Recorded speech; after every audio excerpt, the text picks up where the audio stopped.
Welcome back, guys. It's a sad day.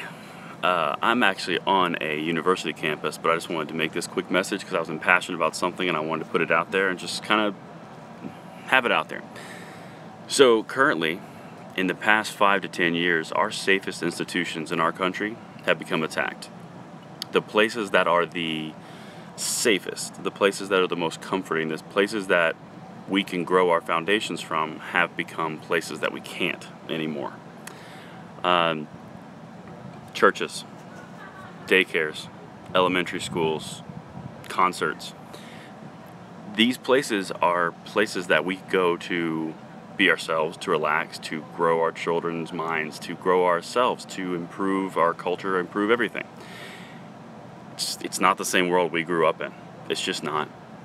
And it really strikes me as a father, and it strikes me as a middle-aged man. That Yellow Jackets attacked me. It blows my mind that my children are now in a world growing up. Get out of here. Are in a world growing up where I worry for their safety when they're at school.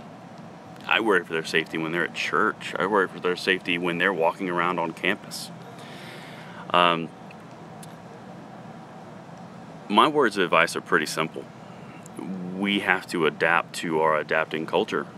We are changing as a culture. There's no longer a fine line of sacred protection, and nothing's off limits. So my question is, when are we going to become the men and women of courage that we were built to be, that we were founded on? Our country was founded on self-reliance. We were founded on independence.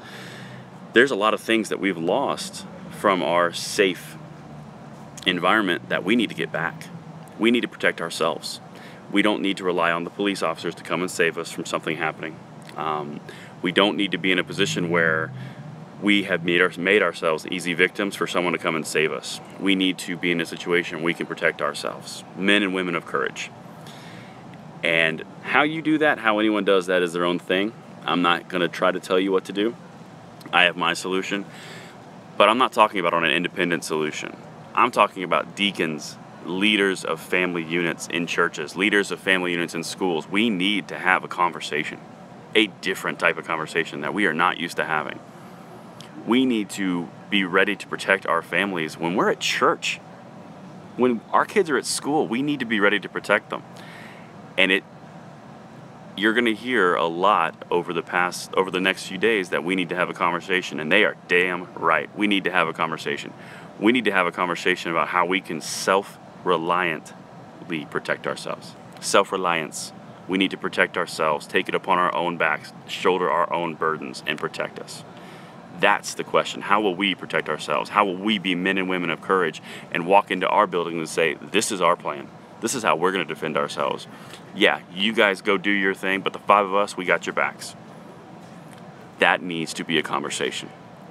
That's my point. I'm having that conversation with my family. I'm having that conversation with everyone that'll listen in my circles, and I recommend you guys do the same because this is not the same world that we grew up in. I'm not advocating any one way or the other. You guys find your own solutions, but start a conversation, please. And that's just kind of my little thought. Men and women of courage are what's needed in these dark times, because these are dark times. And be safe out there. Protect yourselves, protect your families, and Godspeed. Until the next one.